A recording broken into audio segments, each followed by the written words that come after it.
성경 본문을 읽으시면서 얼핏 야, 이거 헌금 잘못 드리다가 하나님한테 벌 받아서 축사한 사람의 이런 얘기 가지고 목사님 어떻게 설교하시려고 그러나. 그래서 좀 좋은 얘기부터 시작하겠습니다. 헌금이 연관된 얘기인데, 여러분이 아시는 것처럼 우리 올해 초에 공동체로 세우는 사실을 캠페인을 벌이면서 각 구역마다 그리스도의 사랑을 이웃에게 베풀며 섬기며 실천을 하고 있는데요. 그런 섬김과 봉사를 실천하는 한 구역에서 이 퍼디에 있는 여성 교도소에 준비 교육을 받고 매주일 몇 분들이 방문 가서 그 수감자들을 그리스도 이름으로 섬김에 봉사하는 분들이 계십니다.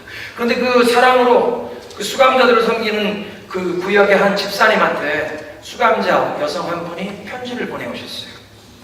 안녕하세요. 서면으로 인사하려니 많이 쑥스럽네요. 인터넷이 발달한 현 시대에 편지를 띄운다는 것이 어색하지만 저에게는 이 방법밖에 없으니 쑥스럽지만 편한 마음으로 읽어주세요.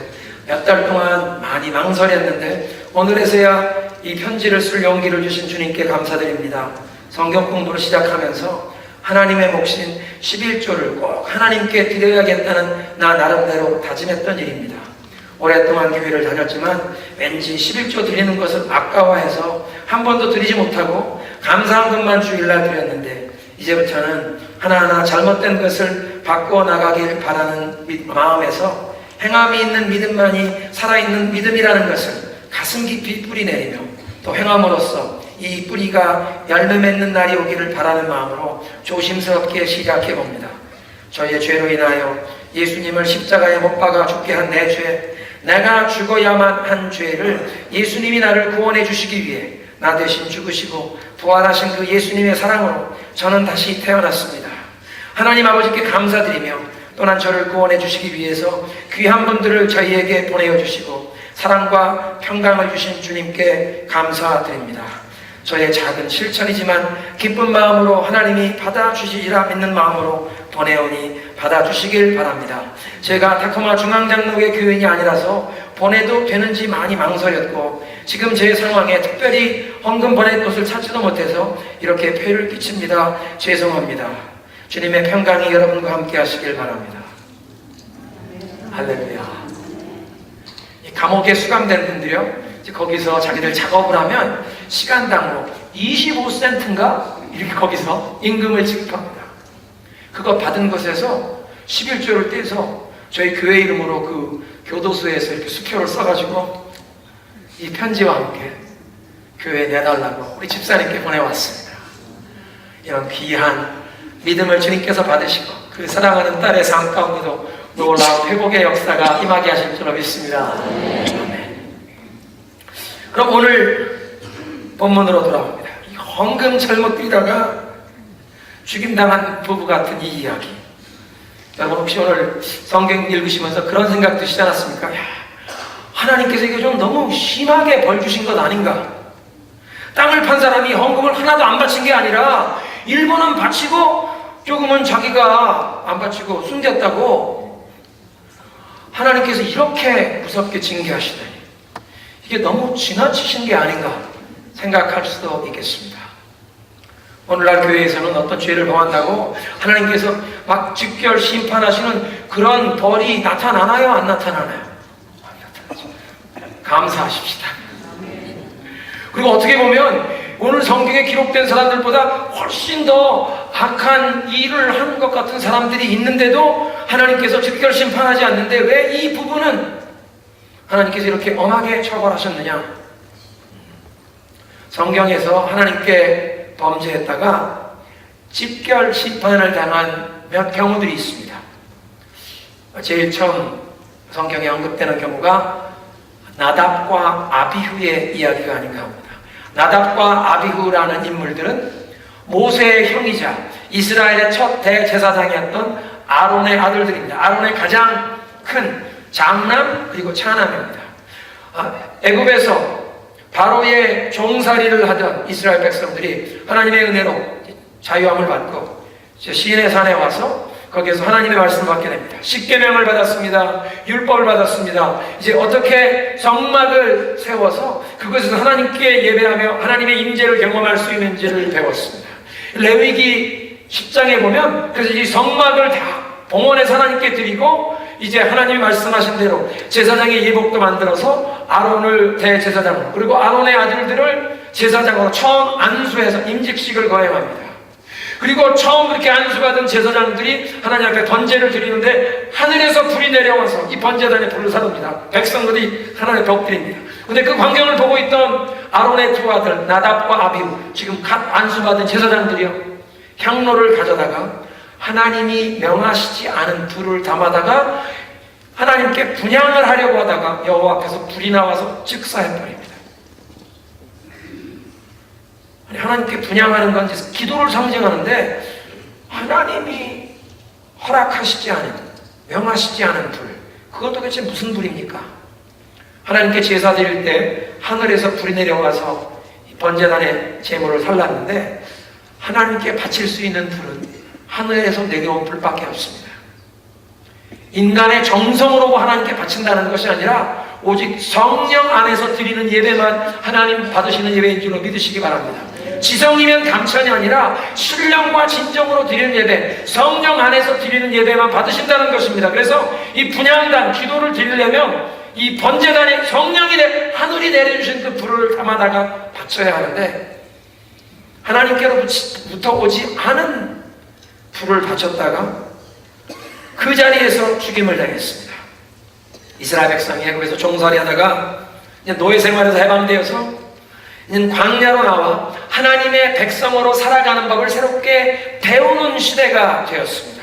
애굽에서 종살이하던 그 기질, 몸에 밴 그 기질을 다 씻어버리고 이제부터 하나님을 예배하는 예배 공동체로 하나님의 왕권을 인정하며 하나님의 법도대로 사는, 그래서 이제 그 죄악이 하늘까지 가득 차서 하나님이 가나안 7족속을 싹 몰아내길 원하시는데 그들을 이제 믿음으로 물리치고 그 땅에 하나님의 왕국을 세우고 하나님의 통치를 나타내는 하나님의 법도대로 살아가는 모습을 보여줄 사명이 이제 이스라엘 백성에게 주어진 것입니다.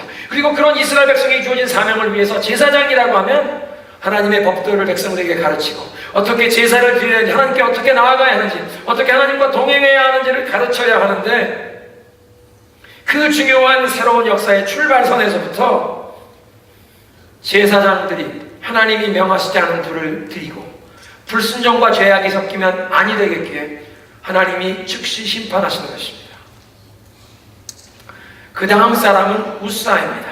다윗이 온 이스라엘의 왕이 된 다음에 그 여부스 족속을 몰아내고 시온산을 점령하죠. 다윗성이라고 이름합니다.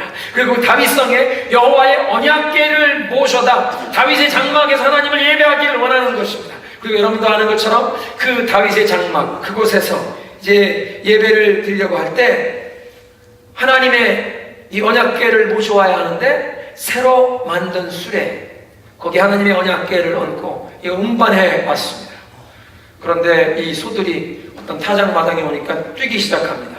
그 수레 하나님의 언약궤를 호위하고 가던 우사라는 사람이 이 소들이 뛰니까 수레에서 언약궤가 떨어질까봐 손을 내밀어 언약궤를 붙잡았는데 언약궤를 붙잡는 순간 여호와께서 우사를 치셔서 그 자리에서 즉사를 합니다.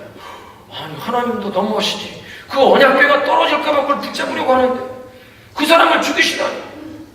근데 이 사실을 성경으로 보면요 언약궤는 수레로 운반하는 법이 없습니다. 언약궤는 반드시 레위인들이 이 언약궤의 네 귀퉁이에 금으로 만든 고리가 있는데 그 고리에 장대 궤를 꿰어서 그 채로 꿰어서 그 채를 반드시 레위인들이 어깨로 운반해야 했습니다. 매어 운반해야 했습니다. 그리고 보통 사람은 하나님의 이 영광의 임재를 상징하는 하나님의 언약궤, 하나님의 거룩함의 임재를 나타내는 이 언약궤를 만질 수가 없었습니다. 볼 수도 없었습니다. 그래서 이 언약궤는 사실은 운반하려고 하면 그 성막을 운반하는 임무를 맡은 사람들 가운데서도 그걸 맡은 사람들이 들어가서 이것을 천으로 싸고 해달 가죽으로 다 덮은 다음에 이 채를 꿰은 것 그것을 레위인들이 반드시 어깨로 메고 운반하는 법입니다. 그러니까 이 언약궤는 하나님의 거룩하심, 하나님의 초월성, 하나님의 그 절대 주권을 상징하는 것이기 때문에 감히 죄인이 만질 수가 없는 것입니다. 범접할 수가 없는 것입니다. 보통 사람은 볼 수도 없었습니다. 왜냐하면 이 언약궤는 항상 지성소에 휘장 뒤에 가리워져 있기 때문입니다. 네, 이 우사라는 사람이 소가 수레에서 뛴다고 언약궤가 떨어질까 봐 만질 때 이것은 하나님의 거룩하심을 무시하는 듯한 죄가 되어 즉사하게 된 것입니다. 이런 즉결 심판은 아니더라도 오늘 성경 본문과 연관 지어서 또 생각할 수 있는 또 하나의 사건, 그 사람은 죄를 짓는 순간 바로 죽임당한 것이 아니라 2, 3일 지난 뒤에 죽임을 당한 사람인데요, 아간이라는 사람입니다. 이스라엘 백성들이 광야 40년의 방황이 끝나고 하나님이 조상들에게 약속하신 젖과 꿀이 흐르는 땅, 약속의 땅 가나안 땅에 들어가게 되었습니다. 이제 가나안 땅에 들어갈 때 그 땅을 믿음으로 차지해야 하는 이 새 시대가 열리는데, 가나안 땅에 요단강을 건너가서 제일 처음 점령하게 된 도시 이름이 무엇입니까? 여리고성이죠. 근데 그 여리고성을 점령할 때 하나님 앞에 첫 열매를 예물로 바치는 그런 정신으로 이 여리고성의 모든 것은 하나님께 온전히 다 바친다, 진멸하여 바친다 선포합니다. 무슨 얘기냐면, 진멸하여 바친다는 것은 살아있는 생명이 있는 것은 다 칼로 쳐서 죽이고, 생명이 없는 것은 불살라 하나님 앞에 제물로 바친다는 것입니다. 이 성 전체를 하나님께 온전히 예물로 죽이든 불살라 바친다. 그런데 그 여리고성을 점령할 때 이스라엘 백성들이 싸워야 했습니까? 싸우지 않고 여리고성을 7일 동안 돌고 7일째 7바퀴 돌고 할렐루야 외치니까 그냥 무너져 내려버렸습니다. 그리고 그 성을 점령하는데 아간이라고 하는 사람이 욕심이 생겼습니다. 어떤 집에 들어갔더니 바벨론에서 온 수입한 외투, 고급 양복이 있는 것입니다. 제일 모직 잘 안 하는 줄 아나? 조지오 알란이 남자 양복 한 벌 입는 거 보고, 아이, 이거는 내가 입으면 광이 나겠다. 그리고 금괴 몇 덩어리, 이걸 훔쳐다가 자기 천막 텐트 밑에 숨겨두었습니다. 하나님께 진멸하여 온전히 바친다, 하나님께 예물로 바칠 것을 훔친 것입니다. 그리고 그 죄가 이 진중에, 백성의 진중에 있는 것으로 하나요, 하나님의 징계가, 재앙이 임합니다.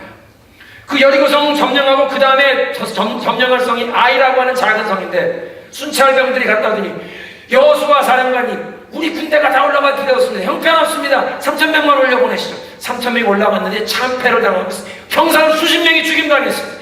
깜짝 놀랐습니다.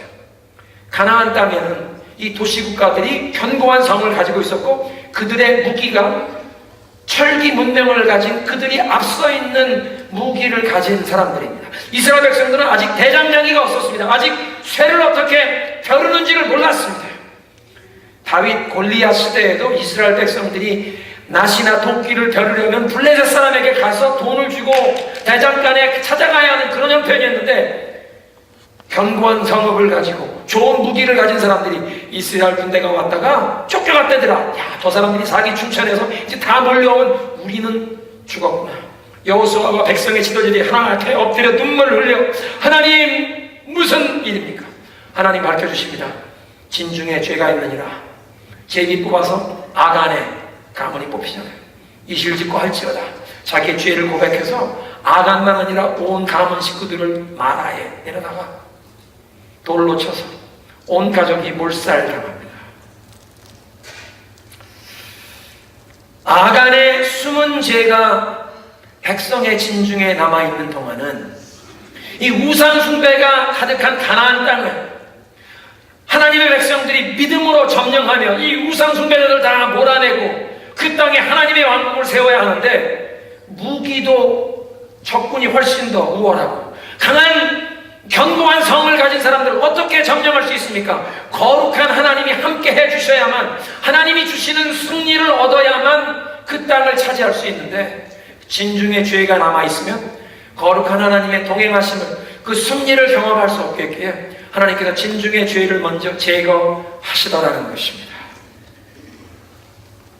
세 가지 사건 모두 보면 하나님께서 믿음의 공동체, 이 새로운 역사의 장을 열어주시는 그 시대에 생겼던 일입니다. 나답과 아비후의 죽음은 이제 성막에서 하나님께 제사하며 어떻게 하면 하나님과 동행하는 이 광야 교회가 시작되는 바로 그 시점이었습니다.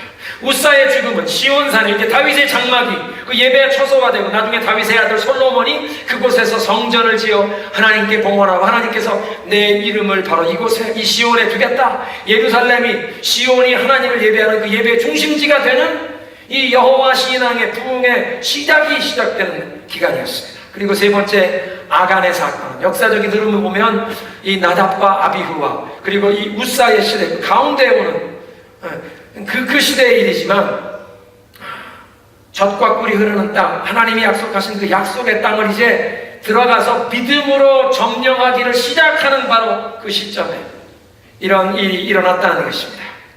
하나님의 백성들이 이런 새 역사의 그 출발의 순간부터 죄와 불순종에 오염이 되면 믿음의 공동체가 거룩하신 하나님의 동행을 경험할 수 없겠기에 하나님의 뜻대로 살면서 이 세상을 축복하고 세상을 복음으로 정복하는 그런 일을 감당할 수가 없겠기에 하나님께서 엄중한 심판을 내리셔서 죄를 제하여 버리신 것입니다.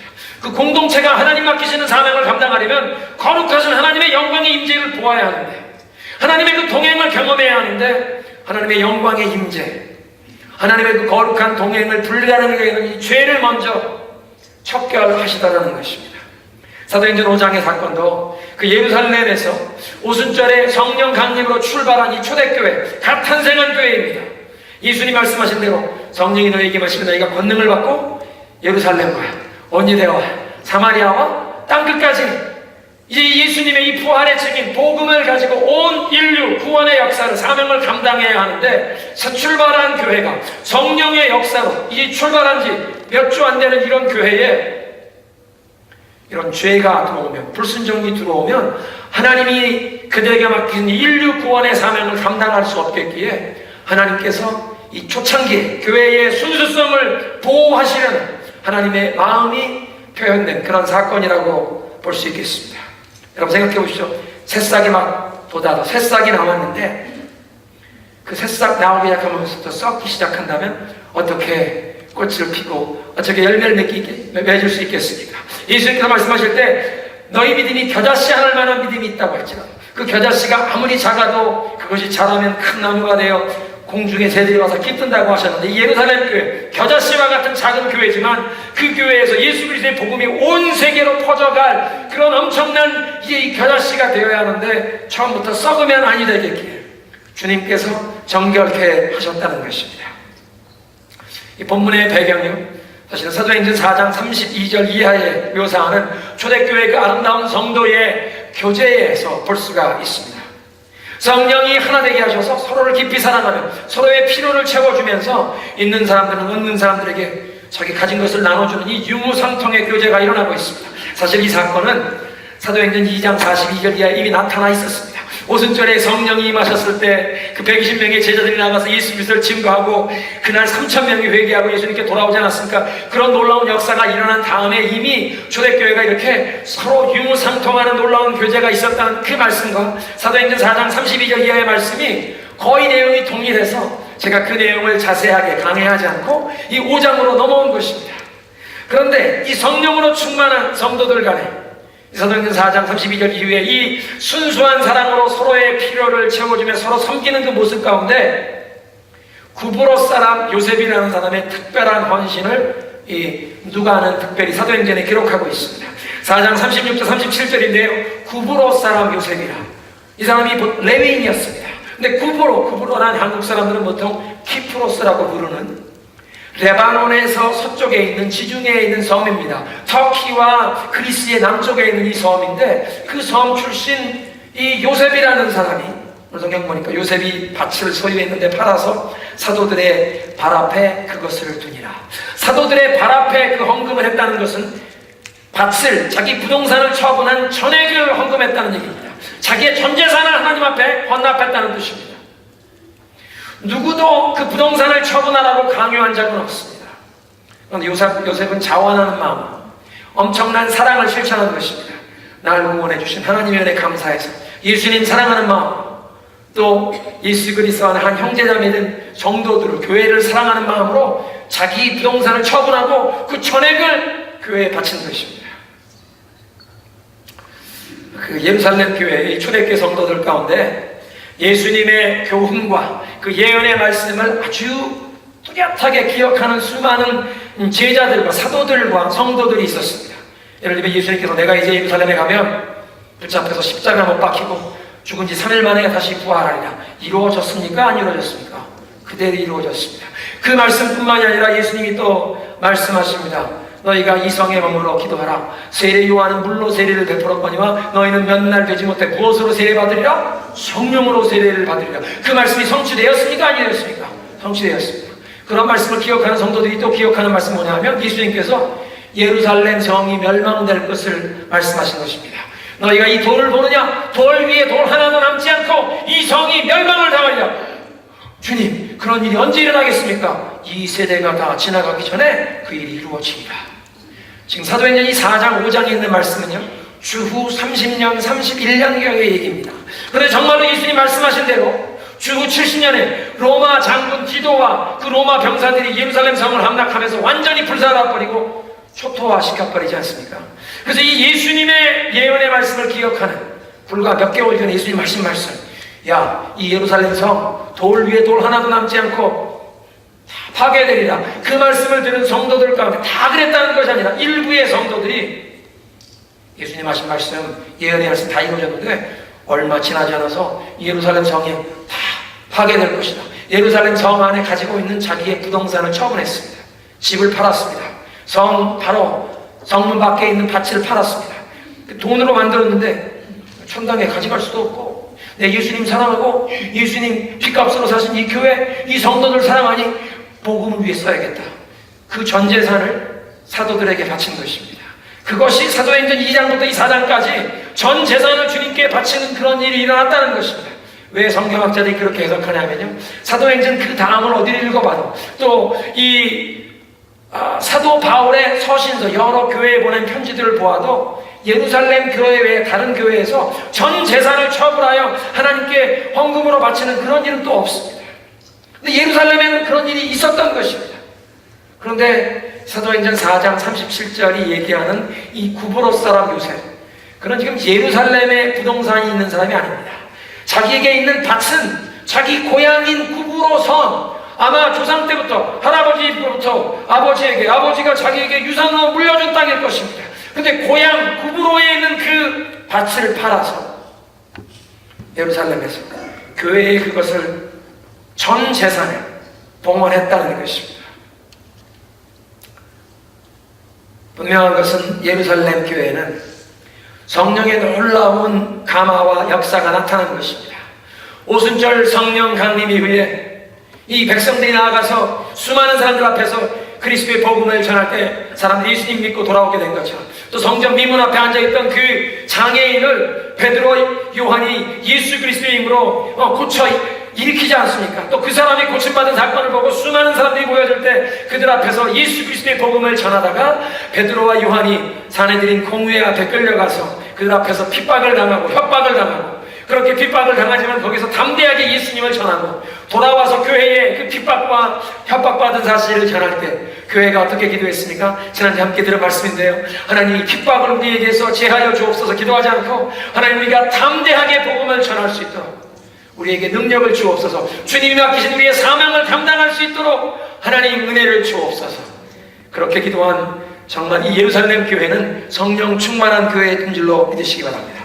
그래서 어떤 분들은 이 신약교회에 정말 모범이 되는 가장 이상적인 교회가 바로 이 사도행전에 있는, 사도행전 2장부터 4장까지 있는 바 이 예루살렘 교회와 사도행전 13장에 있는 안디옥 교회라. 왜 안디옥 교회를 꼽냐 하면 목사님 5분 중에서 가장 유능한 분 2분을 성령이 지명하시는 대로 선교사로 파송하는 교회다. 정말 성령님께 완전히 순종하는 교회다. 예루살렘 교회는 왜 훌륭한 모범적인 교회라고 합니까? 성령으로 충만한 교회였기에, 성령으로 충만한 성도들이 사랑을 뜨겁게 실천했던 교회이기에 그런 모범적인 교회가 된 줄로 믿습니다. 그런데 오늘 본문을 이해하는 배경이 된 중요한 말씀이 4장 37절 38절에 있는데요, 36절에 이 전 재산을 봉헌한 요셉에게 사도들이 바나바라고 하는 별칭을 붙여줍니다.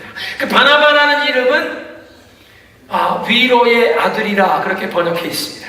영어 성경에 보면 son of encouragement, 그러니까 격려의 아들이라. 그러니까 이 사람의 이 별명 바나바라는 이름의 뜻은 위로자다, 격려자다, 그런 뜻입니다.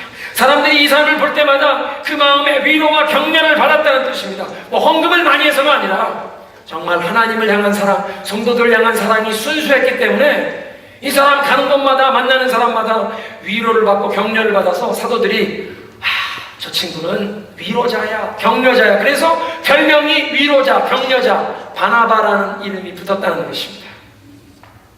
무슨 얘기냐면 예루살렘 교회 모든 성도들이 요셉을, 바나바를 존경했습니다. 사람들이 그를 칭찬했습니다. 사람들이 그를 사랑했습니다. 근데 아나니와 삽비나는 바나바가 이렇게 온 교회에 존경과 칭찬받는 것을 보고 자기들도 그렇게 사람들 앞에서 인정받고 싶었습니다. 그래서 하나님 앞에 그 받은 은혜에 감사하며 순수한 동기에서 바치는 헌금이 아니라 사람들의 눈에 교회 앞에서 큰 일을 했다고 인정받고 싶어서 사람들에게 대접받고 싶은 교만한 마음에서 그 명예욕 때문에 자기들의 이름을 내고 싶은 그 개인적인 야망 때문에 헌금 아닌 헌금을 했다는 것입니다. 그러니까 사도 베드로를 속인 것이 아니라 사도 베드로 속에서 역사하시는 성령 하나님을 속이려고 했던 것입니다. 교회에서 인정받고 대접받으려고 속인 것이 사람을 속인 게 아니라 하나님을 속인 게 되었다고 베드로가 책망하지 않습니까? 성령의 역사로 성도 안에 정말 놀라운 사랑, 유무상통하는 이런 성령의 교제가 일어났습니다. 신령한 영적인 공동체가 되어 모임에 함께 기도하고 떡을 떼며 성찬식을 하고 전도하고 구제하고 봉사하는 이런 아름다운 이 성령의 불길이 타오르고 있는데, 그런 공동체에 이런 거짓말을 하는 것은 그 공동체를 주관하시고 공동체를 움직이고 계신 성령님께 거짓말을 하는 큰 죄가 되어버린 것입니다. 사람들에게 인정받고 칭찬, 대접받고 싶어서 명예를 위해서 거짓말을 하려다가 성령을 속인 것이 이 아나니아와 삽비라의 첫 번째 죄였다면, 두 번째 저들의 치명적인 잘못은 재물에 대한, 그 돈에 대한 욕심, 탐심 때문에 이 마음을 빼앗겼다는 것입니다. 예수님이 그렇게 말씀하셨습니다. 사람이 하나님과 재물을 겸하여 섬길 수 없느니라. 한번 따라하겠습니다. 사람이 하나님과 돈을 겸하여 섬길 수 없다. 마음이 이렇게 나뉠 수가 없다는 것입니다. 그런데 아나니아와 삽비라는 자기들이 하나님도 또 재물도 함께 섬길 수 있는 줄로 착각했습니다. 두 마음을 품은 자가 되었다는 것입니다. 무슨 얘기냐면 땅값의 일부를 교회에 헌금을 하면서 이건 하나님께 우리가 섬기는 거지. 그리고 땅값의 일부는 자기를 위해 감추면서, 그 자기를 위해 감췄다는 것은 우리가 전적으로 하나님께 헌신하면 우리의 남은 인생 하나님이 책임져 주시겠지, 하나님을 전적으로 의지하는 것이 아니라 뭐니 해도 머니가 최고지. 내 손에 잡히는 이 돈을 의지한 것입니다. 하나님을 의지한 것이 아니라 돈을, 만몬신을 의지한 것입니다. 그 사람들이 완전히 세속적인 신앙이 없는 사람들이었다면 처음부터 땅을 팔 생각도 하지 않았을 것입니다. 그런가 하면 온전히 그 마음이 하나님을 향한 헌신된 제자들이었다면, 이건 헌금하자는 그런 명목으로 처음에 땅을 팔았다면 일부를 자기를 위해 감추지 않고 하나님께 온전히 바쳤을 것입니다. 그런데 돈의 일부를 자기 자신들을 위해 감추었다고 그렇게 표현된 것 보면 이 재물에 대한 욕심, 탐심에 돈의 마음이 빼앗겼던 것입니다. 돈을 사랑함의 마음이 빼앗겨서 마음이 하나님과 돈 사이에 나뉘었다는 것입니다. 호세아 10장 2절에 하나님이 이렇게 한탄하십니다. 그들이 두 마음을 품었으니 이제 벌을 받을 것이라. 두 마음을 품으면 하나님이 받지 아니하신다는 것입니다. 여러분, 그래서 어떤 분들은 한쪽 다리는 교회에 예수님 믿는다고 따라가고 신앙에 발붙고, 한쪽 다리는 세상에 이 양다리 걸치고 계신데, 양다리 걸친 마음이 나뉜 이 신자의 비극이 바로 이것입니다. 하나님이 받지 아니하십니다. 성경에 그런 예가 있습니다. 열왕기상 3장에 보면 솔로몬이 지혜롭게 재판을 한 이야기가 나죠. 엄마가 한 아이를 놓고 다 자기 아이라고 우기는 것입니다. 다툼이 났습니다. 솔로몬 왕 앞에 이 아이를 데리고 왔습니다. 이 아이가 내 아이냐? 이 아이가 내 아이냐? 둘 다 자기 아이라. 여봐라! 군인한테 얘기합니다. 칼을 가져와라. 이 아이를, 이 두 여인이 다 자기 아들이라고 하니 이 아이를 갈라서 반으로 나눠줘라. 그 아이의 친엄마가 마음이 이 아기를 생각하면 막 속에서 불이 타는 데서 아닙니다 폐하, 절대로 그렇게 하지 마십시오. 그 아이 안 죽이어도 괜찮습니다. 저 여인에게 가지라고 주십시오. 네, 한 여인은 잘라라도 주세요. 반쪽이라도 주세요. 그러니까 그 자리에서 솔로몬이 누구가 진짜 어머니인지 알아보았습니까? 애 죽이지 말라고 하는 여인이 진짜 어머니인 줄 알아보았습니다. 사탄은 이 가짜 엄마 같아서요, 우리 마음을 반쪽이라도 잘라달라고 합니다. 예수님께서는 친어머니 같으셔서 반쪽 마음 받기 원치 아니었습니다. 마음이 나뉘고 그 인생이 갈등하는 거 원치 아니었습니다. 네 마음을 온전히 나에게 바쳐라. 온전히 바치든지 아니면 내가 받지 않겠다. 한번 따라해서, 예수님은 일편단심 온전한 마음만 받으신다. 믿으십니까? 그러니까 돈과 하나님을 겸하여 섬길 수가 없는 것입니다. 그런 마음은 하나님이 받지 아니하시는 것입니다.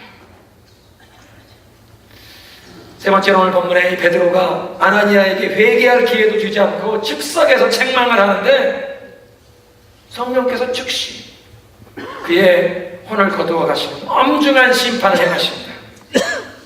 왜냐하면 베드로 속에서 역사하신 이 성령께서 지금 아나니아의 마음속에 성령의 역사를 대적하는 그 사단으로 가득 찬 것을 보신 것입니다. 청교도 매튜 헨리는 이 부분을 주석하면서 이렇게 기록합니다. 아나니아의 거짓말이 만약 그 사람의 그 연약함에 근거한 것이었다면, 그러니까 그 마음의 중심은 하나님 앞에 진실된 사람인데 그 사람이 연약하고 부족해서 갑작스러운 이 유혹이 다가올 때 거기에 그냥 넘어져서 실수한 것이었다면 아마 베드로가 그렇게 책망하지 않고 이보게 젊은이, 그 집에 가서 감춰둔 그것도 갖다가 하나님께 온전히 바치게, 이거 하나님이 이렇게 속이는 거 아니야, 성령 그렇게 속이면 아니 된다네, 아마 그렇게 타일렀을 것이야. 그리고 하나님께 회개하라고 촉구했을 것이라. 왜냐하면 베드로 자기 자신도 예수님을 모른다고 3번씩이나 부인하고 그 자기도 붙잡혀 죽을까 두려운 상황에서 자기의 연약함 가운데 예수님 모른다고 저주까지 하면서 부인했던 사람인데 회개할 기회를 얻고 회복되지 않았습니까? 그러니까 이 아나니아도 만약 그런 연약함 때문에 넘어졌다면 즉석에서 이렇게 심판하는 것이 아니라 여보게 그 아내와 함께 맞아 가져다가 하나님 앞에 온전히 바치고 회개하시게 타일렀을 것이라는 말이죠. 그런데 3절에 보면 베드로가 아나니아야, 어찌 네 마음에 사단이 가득하여 성령을 속이려고 하냐. 사단이 가득한 것을 보았다는 것입니다. 아나니아의 거짓말은 이 교회에 처음 충만하게 임하셔서 이 교회를 이끌어 가시는 그 성령의 역사에 대한 사탄의 큰 도전이었습니다. 성령으로 충만케 하셔서 성도들이 정말 사랑으로 교제하고 있는 사람은 없는 사람에게 베풀고 나누고 놀라운 역사가 일어났습니다. 여러분뿐만 아니라 성령은 교회를 하나 되게 하시면서 서로 깊이 신뢰하게 하십니다. 상호 신뢰를 가능케 하십니다. 생각해 보십시오. 요셉이라는 사람이 바나바가 땅을 팔아서 자기 전 재산을 갖다 바치는데 사도들의 발 앞에 두었다. 왜냐하면 하나님이 교회에 세우신 영적인 지도자들에게 내 전 재산을 갖다 바쳐도 그들이 이것을 어떤 사사로운 잘못된 일에 쓰지 않고 하나님이 기뻐하는 선한 일에 투명하게 잘 사용할 줄 알아서 그 교회 지도자들을 그렇게 신뢰하면서 전 재산을 갖다 바치는 것입니다. 그런데 자기 사람들에게 인정받고 싶은 개인적인 명예욕, 자기의 이름을 좀 내세우고 싶은 이런 거짓된 동기, 위선, 이런 거짓이 그런 교회 상황에 들어오기 시작하면 그런 거짓과 위선이 돌아온 것은 신뢰가 깨어집니다. 불신이 찾아옵니다. 서로 마음이 나뉘게 됩니다. 분열과 다툼이 생기게 되는 것입니다. 교회가 분열과 다툼이 생긴다면, 지금 성령 안에서 하나 된 교회에 분열과 다툼이 생긴다는 것은 그 성령의 역사를 끊어버리고 그 교회를 파괴하려는 사탄의 아주 사악한 계획 아닙니까? 그러니까 지금 이 아나니아와 삽비라는 교회를 파괴하고 공격하려는 사탄의 도구가 되어버린 것입니다. 교회를 분열시키려는, 성령의 역사를 가로막으려는 사탄의 도구로 이용받는 꼴이 된 것입니다. 그래서 결국 사도행전 5장의 사건은 아나니아 부부에 대한 심판이라기보다는 교회를 시험하고 교회를 흔들고 교회를 파괴하려는 사탄의 역사에 대한 하나님의 단호한 심판이었습니다. 오카라 목사님이 본문을 강의하시면서 이렇게 기록하십니다. 아나니아와 삽비라가 구원을 받았느냐 못 받았느냐 하는 것을 궁금해하지 마십시오. 그것은 하나님만이 아십니다. 하나님의 주권에 달린 문제입니다. 구원받은 사람이라도 하나님의 몸된 교회를 위해서 용납할 수 없다고 생각하실 때에는 눈에 보이는 징계와 심판을 하십니다. 오늘 예배의 부름은 그런 부름이었습니다. 그 죄가 사함을 받고 그 허물이 가리우심을 받는 자는 복이 있도다. 여러분 앞에서 이 설교자도 허물과 죄가 많은데 하나님이 그 허물을 가리워 주시고 그 죄를 용서해 주셨기에 이 자리에 서서 하나님의 말씀이 여러분 앞에 대언하고 있습니다. 우리는 다 허물 많은 사람들입니다. 부족한 사람들입니다. 옆에 계신 분한테 한번 그렇게 인사하시죠. 저는 아직 공사 중입니다. 다시 한번 인사하겠습니다. 공사 중 불편을 끼쳐드려 죄송합니다. 우리는 다 미완성 작품입니다. 허물과 연약한 부족함이 많은 사람들입니다. 그래서 하나님께서 이 허물을 가리워 주시지 않으면 설 수가 없습니다. 그런데 그렇게 허물을 가리워 주시다가 주의 몸된 교회를 위해서 용납할 수 없다고 하나님이 생각하실 때 그 죄를 드러나게 하시고 심판하신다는 것을 오늘 이 사도행전 5장은 보여주십니다. 그리고 가는 목사 이렇게 말씀하십니다. 오늘날 예수를 믿는 우리가 범하기 쉬운 죄는 성령의 뜻을 소멸하는 것입니다. 성령이 마음에 주시는 생각, 성령의 감동을 거스르지 마시고 순종하십시오. 아나니아와 삽비라가 그 마음을 사탄에게 완전히 내어주고는 성령을 속이려고 하나님을 시험하다가 엄중한 심판을 받은 모습을 보면서 우리는 우리 자신을 살펴보아야 합니다. 우리는 우리 속에 성령의 소욕을, 성령의 생각을 따르는가? 아니면 육신의 소욕, 육신의 생각을 더 자주 따르는가? 아무리 믿음 좋은 사람도 때로는 성령의 소리보다 육신의 소리를 듣고 넘어질 때가 있습니다. 그러나 우리의 마음의 기본 자세가 가능하면 성령의 이 생각을 따르려고 하는지 아니면 육신의 생각을 따르는지. 아나니아와 삽비라는 육신의 생각, 탐욕, 자기들을 내세우고 인정받으려는 그 교만한 마음, 거기에 마음을 내주다 보니까 사탄으로 가득 차서 교회를, 성령의 불길이 타오르는 교회를 파괴하고 공격하려는 사탄의 도구가 되었다가 심판을 받았다는 것입니다. 여러분 7월 8월에 걸쳐서 하나님께서 우리 교회에 주시는 메시지의 주제는 회개입니다. 옷을 찢는 것이 아니라 마음을 찢고 마음을 다해 하나님께 돌아오면 우리의 인생에 메뚜기와 황충의 그 재앙이 온 것처럼 그런 고통과 어려움이 있을지라도 하나님께 눈물을 흘리며 하나님께 돌아오면 우리의 죄를 사하시고 우리의 삶에 새롭게 하시는 날 회복의 계절을 주시겠다고 약속하시는 줄로 믿으시기 바랍니다. 그 성령의 음성을, 성령의 뜻을, 성령의 감동을 무시하지 마시라는 것입니다. 무엇보다 성령은 교회를 하나 되게 하십니다. 사도행전 2장에 오순절에 성령이 임했을 때 온 교회가 한 마음이 되어 모여 말씀 배우기에 힘쓰고 기도에 힘쓰고 서로 유무상통했습니다. 오늘 이 4장 32절에 보면 이들이 한 마음과 한 뜻이 되어 하나님 앞에 기도하고 사랑으로 교제했습니다. 성령께서 예루살렘 교회만 하나 되게 하시는 것이 아니라 오늘 달콤한 중앙장로교회도 하나 되게 하시는 그런 분이신 줄로 믿으시기 바랍니다. 그리고 그 성령의 하나됨을 지키라고 에베소서 4장 2절 3절에 이렇게 말씀하십니다. 모든 겸손과 온유함으로 하고 오래 참음으로 사랑으로 서로 용납하고 평안에 매는 줄로 성령의 하나 되게 하신 것을 힘써 지키라. 왜 겸손과 온유로 하라고 말씀하십니까? 저나 여러분이나 다 아직 공사 중이니까. 나에게 허물과 부족함이 있는 사람은 다른 사람을 나보다 낮게 여길 수 있습니다. 겸손입니다. 다른 사람의 연약함과 허물을 보아도 온유함으로 나아갈 수 있습니다. 오래 참을 수 있습니다. 사랑으로 서로 용납해야 한다는 것입니다. 허물을 덮어주고 무엇보다 이 평안에 내는 줄로 성령이 교회를 하나 되게 하셨는데 교회 하나 되게 한 것을 흔들려고 하는, 교회의 영적인 일치를 흔들려고 하는 것은 아무리 기도를 많이 해도 아무리 봉사를 많이 하는 사람도 성령을 따르는 것이 아니라 그럼 육신의 소욕을 따르는 것입니다. 오늘 그렇게 기도했으면 좋겠습니다. 하나님, 우리에게 회개의 영을 주옵소서. 우리의 속사람을 새롭게 하여 주셔서 반쪽 마음이 아니라 일편단심 온전한 마음을 원하시는 하나님 앞에 겸손과 온유로 오래 참음으로 사랑으로 용납하면서 평안에 내는 줄로 하나님께서 성령께서 이미 교회를 하나 되게 하신 영적인 일치를 지키기 위해 힘쓰는 그런 성도 되게 하여 주옵소서. 우리 이런 마음으로 믿음의 고백으로 찬양 올려드리겠습니다.